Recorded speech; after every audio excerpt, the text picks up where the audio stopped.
Okay, ready? 10 seconds, start. Mm-hmm.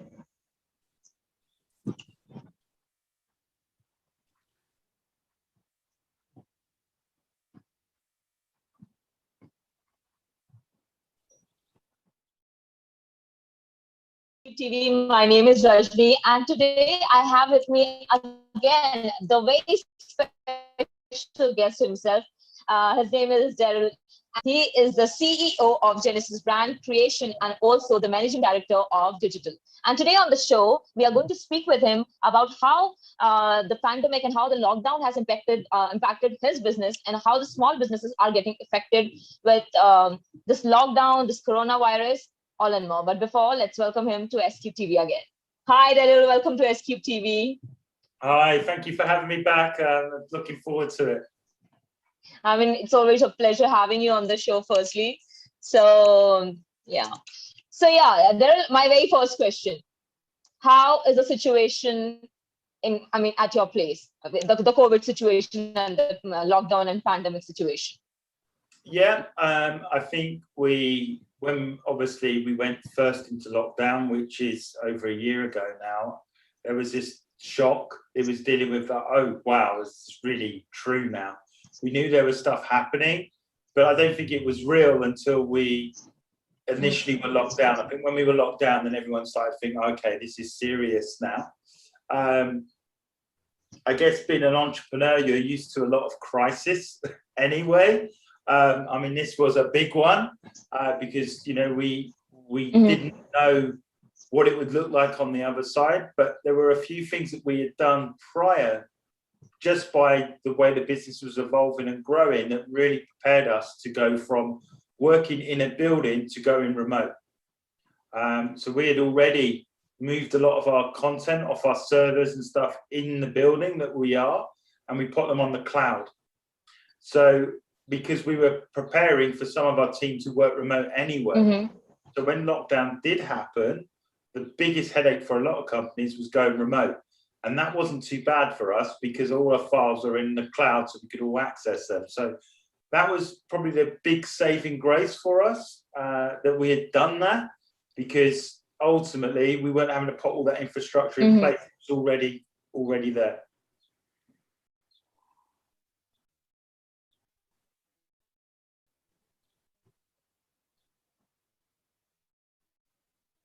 Okay. So I will talk about the financial, but the financial part. How has this pandemic and this lockdown affected your but in a creative way, and also, and also to the people who, who work with you or who work for you. So how has it impacted?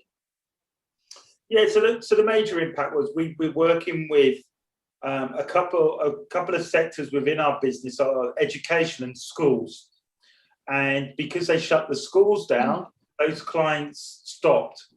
You know, they literally couldn't go on because they weren't getting the kids to begin to train and teach. So, you know, that was the first real, our regular retainer work was paused. It wasn't cancelled, it was paused until they were in a position to go again. So that was a big one for us.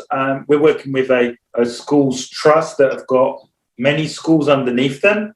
And essentially they disappeared, obviously. We didn't speak to them.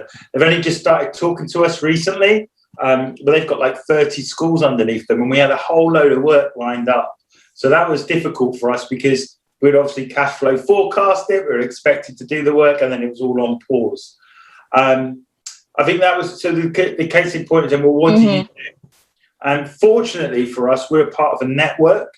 The network's called IntroBiz, and they pivoted to going purely online with Zoom. So if you imagine loads of little screens with different people in and all networking and trying to help each other, it was really a saving grace for us because after a couple of months of doing that, we were asked then to rebuild their website.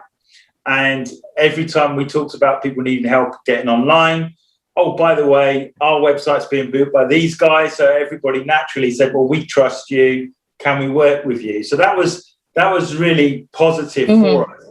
But how we got through, I would say, is being surrounded by entrepreneurs that are used to crisis. And my team ultimately were looking at what I was going to do. We had options to lay the team off, if that makes sense, for a period of time called furlough, where essentially they would be getting a percentage of their wages that the government would pay, and we didn't want to do any work. But we made the decision that we were just going to fight through this and keep going. And I'm glad we did, because we've come out the other side, strong businesses emerging. But you do feel that pressure as a leader of going, okay, all eyes are on you. What are we going to do? They're hearing horror stories about companies shutting. Is their job safe? Is it secure? And I think the fact that I made the decision to say, guys, we're just going to keep going, really did help prepare us for the journey up ahead. And, you know, was it easy? Not really. It was difficult. And often, you know, being a family, my wife, and, you know, us as a couple and the kids, we're in our family unit here. Not everyone sees the pressure that it brings on the family, because you're trying to figure all this stuff out. But we know it was the right thing to do. You know, me and Claire, my wife, we just made that decision that we were just going to do it and keep going.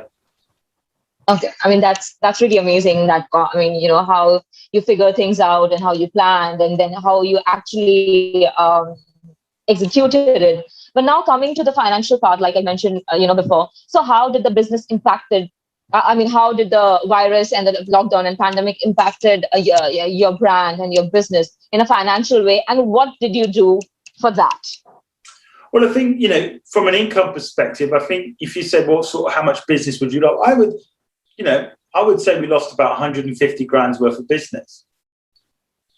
You know, just for companies not spending any money. Now, thankfully, that's come back on and it's catching up. But the biggest financial impact is cash flow, because you still got to pay wages, you still got to pay people, and you got to think, well, if I'm not getting that 150,000 from this source, where am I going to find it from?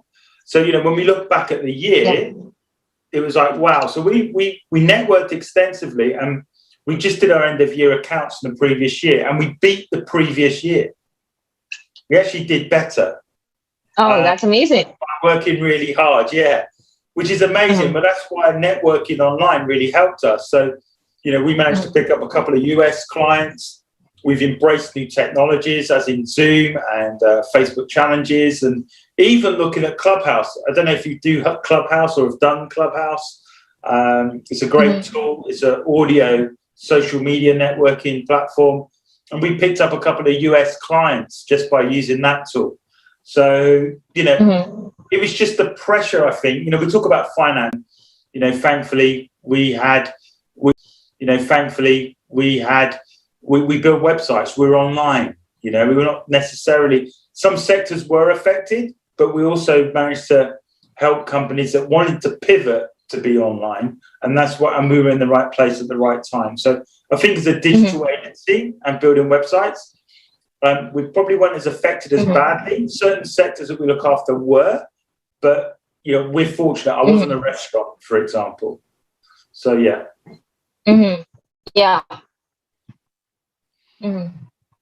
Okay. So Darrell, you have a very good question I would like to ask you. That you know, but there are so many businesses who are lacking that confidence of coming online. Even though, you know, I actually checked one report which said before the pandemic happened, before the virus actually came, so the usage of social media was there, but not that much. But it actually got increased in the pandemic 55%. So now I actually would like to ask you, but there are still so many people who are lacking the confidence of, you know, bringing their business online and taking that risk. So, I mean, how do they do that? I mean, what should they do? And what would you like to tell them firstly? Yeah, so there's a couple of things, really. I think the first thing is knowing where your audience are. And obviously we know that a lot of people are online now. In the online space is also understand what network they're using the most. They might be using Facebook, they might be using LinkedIn, or they might be using Twitter. So when you know where your audience are, it gives you the opportunity to engage with them. And what we found is we do our best work with companies whose audience is entrepreneurs. It's just the way it's panned out. We love helping entrepreneurs, and we love helping companies that serve entrepreneurs. Well, Clubhouse was a good fit for us because it's full of entrepreneurs.